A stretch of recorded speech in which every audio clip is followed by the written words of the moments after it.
Hello everyone, welcome to the Totally Well Show. I'm your host, Joyce Strong. The Totally Well Show is a place where we get curious, ask questions, and explore everything to do with health, wellness, fitness, and all the things it takes to help you live the highest quality, most fulfilling life. I'm excited today to have as my guest Ryan Fairbarn. Welcome, Ryan. Thank you. Ryan Fairbarn is a retired professional hockey coach. He's a professional hockey scout currently, and he's also a youth hockey coach with the Islanders Hockey Club out of Merrimack and Skate 3 in Tingsboro. And you can find Ryan on his website, ryanfairbarn.com. And I might as well get this part out of the way. Ryan's my son-in-law. Ryan's married to my daughter, Casey Strong, who played hockey at Groton Dunstable Regional High School on the boys varsity team. And Ryan and Casey met while at Rochester Institute of Technology, Rochester, New York, where they both played hockey. And Casey played on the girls' team there, not the boys' team. And that's where our story began. So, welcome, Ryan. Thank you for having me. Yeah. So let's get this part out of the way. Where'd you play professional hockey? I got my start in Wichita, Kansas. I played for a year and a half with the Wichita Thunder. Was then traded to Fort Worth, Texas. Played half a season there, and then moved on to Shreveport, where I played 2 years for the Shreveport Mudbugs. Decided to go take a shot over in Europe. I played in Europe for a year in Rosenheim, Germany. Then came back to the Central League and played in Allen Americans for a year, and then decided to go back to Europe for 2 more years, 1 year in Norway and 1 year in Frankfurt, Germany as well. So how many years all told was that? 8 years total, Wow. 5 years in the Central Hockey League and 3 years in Europe.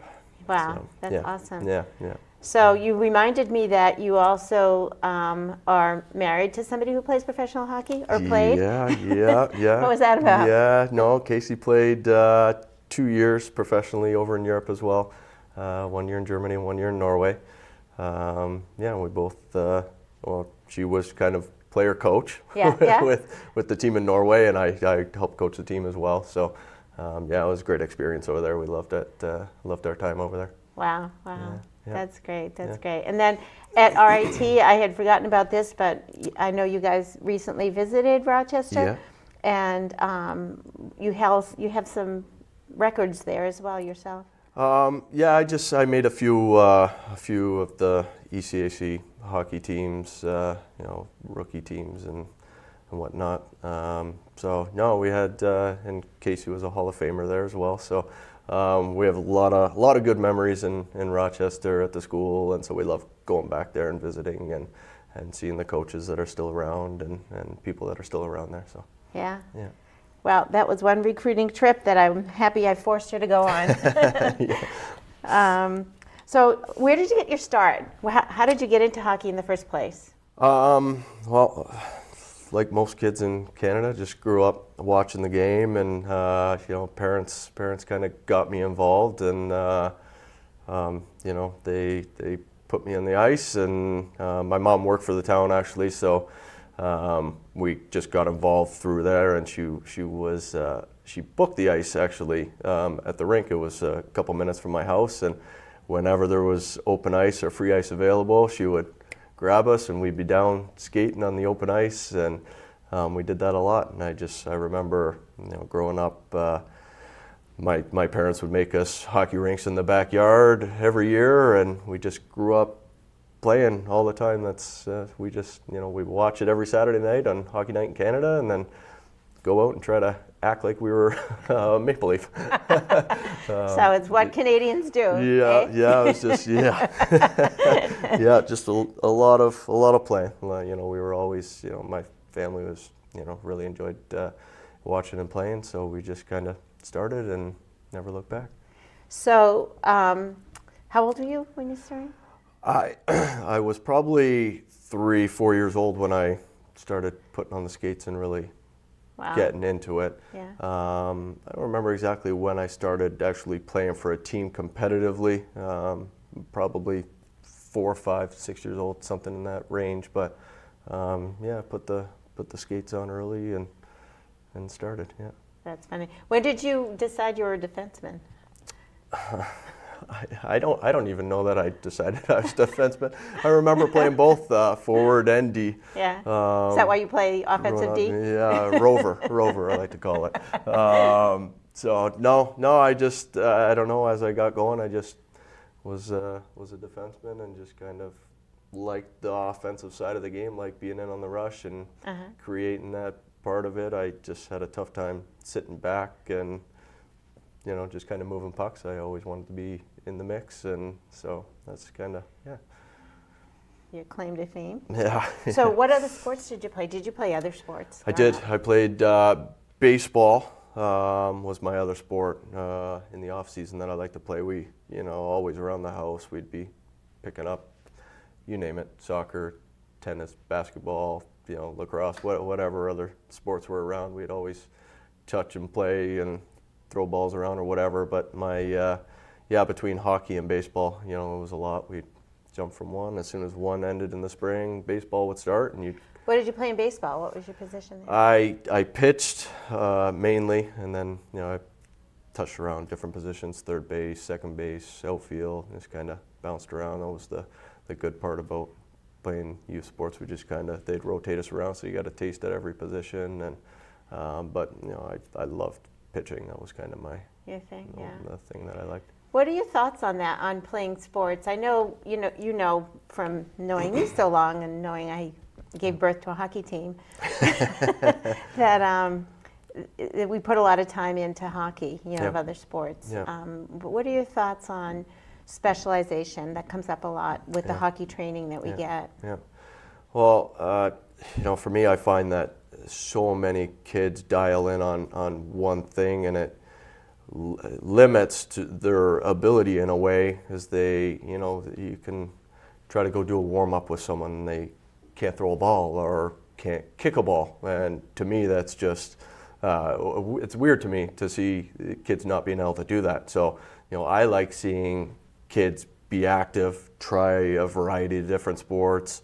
I think it overall helps them athletically, just being able to, you see it all the time in hockey now, guys in front of the net, they're baseball batting goals in the net, and if you didn't have that exposure to playing baseball or lacrosse, or I think that limits them on the ice when it comes to certain plays that if they were a little more athletic in different areas, they'd be able to do different things on the ice. And so I like seeing kids do a variety of things and not just focus on hockey right away. And I know as you get older, you start dialing in more to one sport, but I think early on, when you're young and through your early teens, to be able to do a variety of things, I think it's just, I think it's great for the kids to do. Mm-hmm. Do you think it helps with burnout? I see some kids burn out early. Yeah, and I remember growing up, my parents, we were allowed to do a week of hockey camp in the summer. That's what you could do. Oh, wow. Other than that, you played another sport and you got to go do your week of hockey, but I think it, builds that hunger for what you want to do. Come the end of the summer, I was always wanting to come back and step on the ice, and same with at the end of the hockey season. I was really looking forward to playing baseball again. I had a really good group of friends that I grew up playing ball with, and so I always look forward to doing that too. And I think just that hunger makes you want to do better all the time and learn more. And I think your brain's fresh, and just the change of pace. I think when you dial in on one sport too long, it just not that you get bored of it, but you just kind of.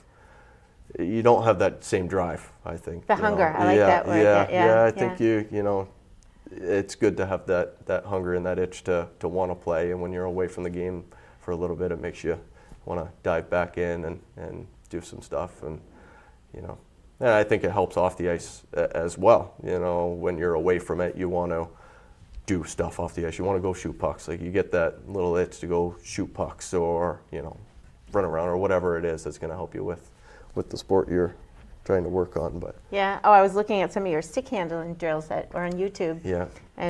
Reminding that's another whole show. So let's see what I wanted to ask you. What are some of the teams that you've been coaching? I know for you as a professional, retired professional player, I'm always amazed that you get so serious about coaching people of all ages. And I know you've worked with us at Strong Dynamics, so you've coached people from babies all the way to people in their 70s. Yeah. So what teams have you been working with in the recent years? Most recently, I was coaching an '04 Islanders team, boys team. I coached them for 3 years and had a great experience coaching those boys and, watching them develop over the 3 years I was there, and just some of the opportunities that we got. And the biggest one that comes to mind was playing in the Pee Wee Quebec tournament my last year with those kids. I mean, what an unbelievable experience that was. And then not just for them, because I didn't get to do it growing up, but for myself, I found it to be quite the experience. And I can only imagine as a player being on the ice, in that atmosphere. Yeah, it was big time for them. And we had a really good run up there, and it was, just a lot of fun. And I'm sure, those kids will look back on it in years to come and realize what a good trip that was and a good experience. So I coached them and a U14 girls team that Casey and I coach together now. And just, again, another great group of kids and great group of parents that, we just have a lot of fun going out there. And you've been doing that team for a while now, right? Yeah, well, Casey was coaching the team for 5 years, and I've kind of helped on and off. And the last 2 years, we've coached it together, and yeah, it's just it's been a lot of fun. And again, watching those kids develop, and each year just watching them get better. It's just it's a lot of fun. But you don't have any kids on either of those teams. No. So how does that work? Yeah, well, it's a lot of time commitment and a lot of time getting out there and helping some other kids. But I was growing up, I was given a lot of time from other people that didn't have to work with me either.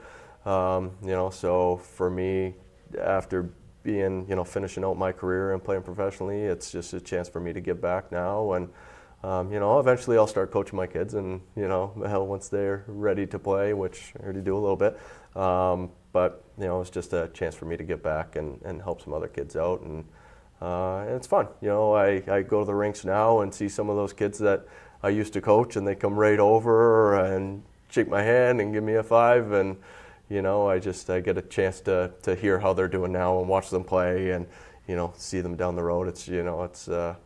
It's some of the highlights for me, to get out there and see those kids and see how well they're doing. It makes me feel good to you had mentioned that one of the boys, we were looking back at some old pictures, and it was a hockey team, little boys, and that you were looking eye to eye. Yeah. It was my first year coaching. There was a pitcher, I think they had won the championship that year, and I was a pitcher, I think there was 5 or 6 of them there. But watching one of the kids now, he's it's a little different from looking down at my waist to him, and now I'm staring eye to eye with him, and just watching them grow and get bigger and getting better. It's a lot of fun. Well, I know there's a lot of other things you could be doing to making money, and that you've chosen this to do, and it just shows your commitment and love of the game and love of people. Yeah. It's I've met so many great people through the game, both back home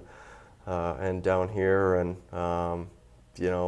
everyone always says it's such a small, the hockey world's such a small world, and I mean, it's true. I go all over the place and see people I played with and coach, and different coaches that I stay in touch with and see along the way, and to watch, everyone kind of bounces around in the hockey world, but, everyone stays in touch, and, it's a lot of fun that way, just to stay in touch with the people and meet new people. So it's good stuff.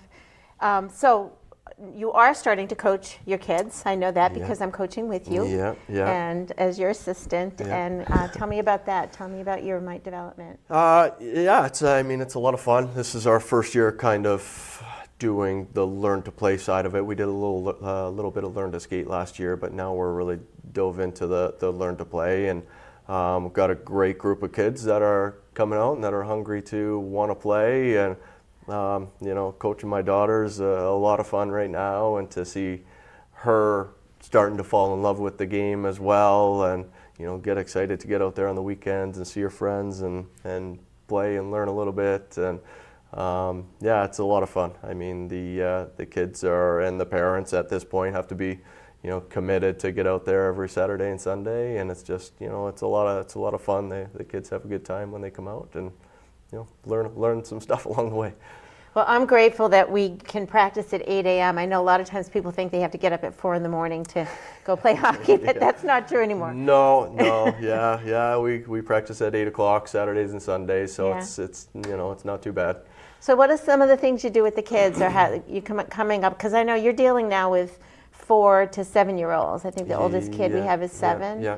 So what goes through your head when you're coming up with drills or how to teach these kids? Yeah, I mean, for the most part, you know, we're trying to get them to have fun while teaching along the way. You know, I think part of it is just making them fall in love with the game and want to keep coming back. And if they're happy on the ice and having fun, then they're going to keep wanting to get out there. And then, you know, we find our ways to incorporate some skill stuff hiddenly. And, you know, they have a lot of fun. So some of the stuff we, you know, try to do, and you know, just try to teach them little skating techniques and try to do little drills that work on their coordination and balance, and you know, just getting comfortable on the ice. As soon as they get that skill of being comfortable on the ice, then all the other skills follow along and they develop those as you go. But first and foremost, you gotta know how to skate to be able to do all that stuff. So that's kind of our focus to begin with. So one of the games I know you like to warm up with is freeze tag. Yeah. How does that help a hockey player become a hockey player? Yeah, well, you know, it's just a way for the kids to have some fun at the start of practice and warm up, and you know, develop some teamwork skills. So what's freeze? How does it? Well, it's the rules of the game. Yeah, the rules of the game. Coaches always seem to be the people chasing. Yeah, we're it. But no, we have to go, and when we touch a kid, they have to stop. They have to freeze, and we continue on trying to touch all the kids. But the kids that haven't been tagged yet can go back around and tag the kids that are frozen. So, you know, just it makes them aware of the kids on the ice, and, you know, they can talk and communicate and develop little skills that way. And, yeah, we just, you know, chase the kids around and try to get them to freeze, and and then, yeah, they work on their little skills, communication and whatnot, to try to, you know, get away from us, which they're getting better at each week. Yeah, so. Absolutely, absolutely.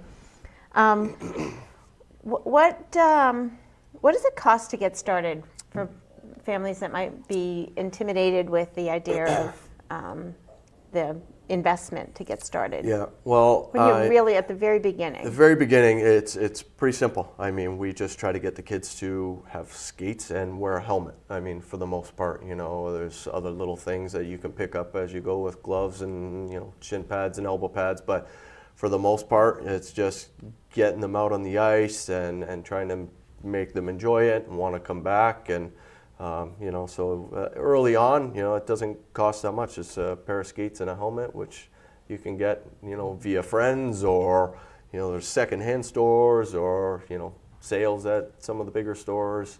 But, you know, it's fairly inexpensive, and then whatever you have to pay to your organization to get started. Mm-hmm. I noticed a lot of places are now having, I know the Islanders are doing it, but a lot of the other programs are offering a free skate or get to know, and I think the Bruins did something recently. Yeah. the There's different program. open house skates that people try to set up, and we're going to be trying to do some in the next couple of weeks here, just to, you know, get more kids interested. I know some of the fall sports are now ending, so people are going to be looking for something for their kids to do throughout the winter. So we're going to host a couple open house skates in the next couple of weeks that kids can come out and, you know, just meet us and come on the ice and just see, you know, what we do and how we teach, and yeah.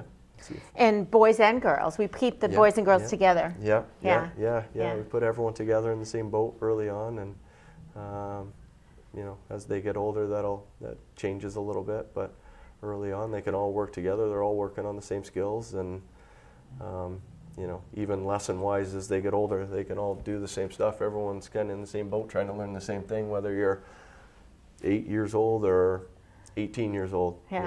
You learn similar techniques, and it's just at a different pace. So. Yeah, and you also have done private lessons. You've worked with people, and how does that work? Yeah, done a lot of private lessons. People that are interested in doing a little extra outside of their regular practices and things like that. We can get some ice and do some private lessons and work on particular skills that they might need, and it just gives, as coaches, a chance for us to break down things even more and help them with whatever it is that they need focus on. But it's just a little extra for them, and they're a lot of fun. They're to be able to work with kids directly and really concentrate on something and see them get better at it. That's to get more intentional. Yeah. I also know, I've noticed this, and I've noticed it too with some lessons that I've seen you teach, where a player, and it could be any age, right? It could be adult, it could be kids, but they'll come to you for, I want to learn to shoot, and you discover they can't skate. And so you can help assess people and just maybe give them a direction or a game plan for their development. Yeah. Well, like you said, a lot of people call and they say, hey, I'm interested in a shooting camp. Can you teach me how to shoot? But then, when you get them out there, it turns into something else, because if you don't have proper technique or balance in a different, with your skating, then you're not going to be able to get the most out of your shot. So I think when you first get on the ice with someone who's interested in shooting, you start with what they want, and then that turns into something more potentially, and it always stems back to skating and balance in some fashion. So you end up working on that on part more of than it. one thing. Yeah, absolutely. Yeah. So what do you hope your kids are going to get out of playing sports, and in particular hockey, if they go with hockey? I hope they just enjoy it as much as I have. I don't have a direct path that I want my kids to go on. I want them to be the best they can be and enjoy it along the way. I had so many great experiences that came out of it, but I had a lot of fun and met a lot of good people, and so I hope they can do the same as they go. They just have fun and enjoy it, and where it takes them, it takes them. But I want them to want to get out there and learn and develop and meet lots of people and just see what happens along the way. One of the questions that's come up for me a lot, just as a parent and then as a coach, has been the game versus practice time. And what's your philosophy on that, on playing games versus practice time? Everyone wants to play games. We get the kids out there now that they ask us all the time, could we play a game? Could we play a game? Yeah. And that's great, and that's the fun side of it. And but in order to play games and play them well, you have to have the skills to be able to do that.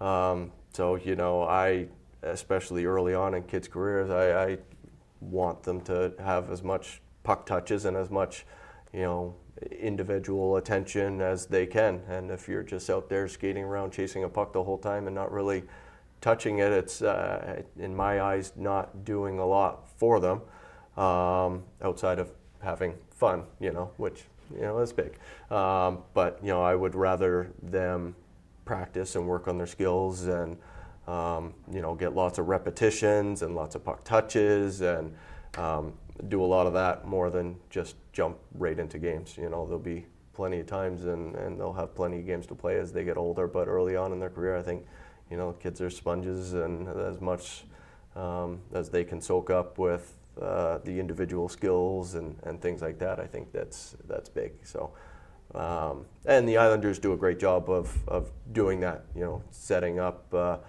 opportunities for these kids to get on the ice a lot and learn from great coaches, and so I think that's big for them. Well, I'm impressed that they have a retired professional coaching the babies, the mice. Yeah. Talk about laying down good fundamental. Yeah. That's awesome. It's a lot of fun to work with the kids. You Yeah. know, it gets you up in the morning, gets you happy right away as soon as you get on the ice. They're laughing and joking and telling you stories of days and nights before, and they make you laugh the whole time. So it's fun. You told me a funny one, from Sunday, the little boy that didn't want to do the drill. Yeah. He told me his ankle was going to hurt tomorrow. It was pretty funny watching him do the drill, telling me it was going to hurt tomorrow. So yeah. So I have to ask. I know you're from the Toronto region, and so the Leafs are your team. Yeah. And who's your favorite player? Favorite player ever, all time? Well, that's an easy one for me. I mean, I like Gretzky. We followed Wayne Gretzky all the time growing up, and the Oilers in general. Their team was great. I was always a Leaf fan, but Gretzky was my guy, and Paul Coffey was the defenseman I followed growing up, and I don't think I knew that.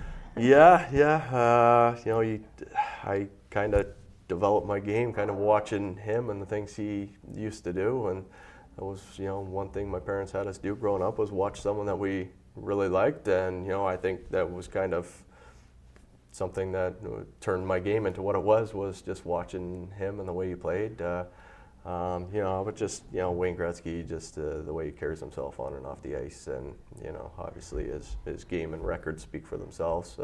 But the team, we always followed Toronto growing up. We'd always watch Saturday Night Hockey Night in Canada, like I said, and we followed the Leafs, and the great one. Yeah, the great one. Yeah. We have about a minute or so left. Sure. And I'm going to ask what I ask all my guests. What top 3 things does it take for you to be totally well? 3 things for me is being active.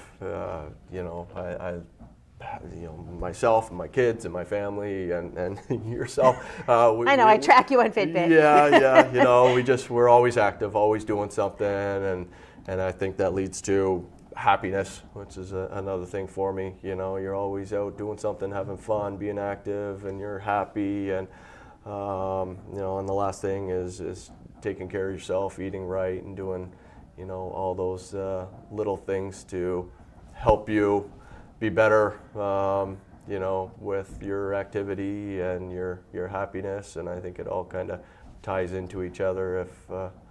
If you're doing all the little things right away from the rink, it helps you go to the rink and be in the right state of mind, and stay active. And I think it just creates a great environment for your family. And so those are kind of like getting a good night's sleep with 3 kids under 5? Yeah. Those haven't happened in a while. I look forward to the day where I can have a good night's sleep again. But but you're aware. But I'm aware. Yeah. Well, I think we're out of time, Ryan. Sure. But thank you so much for sharing your experience and reminiscing with me, because I got to be on a front row seat for a lot of this, the years of you playing and watching you. Yeah. And, well, thank you for having me. And many more years for us to go, and get new hockey players and work with more people. Yeah. Well, thanks for having me. Appreciate it. Yeah.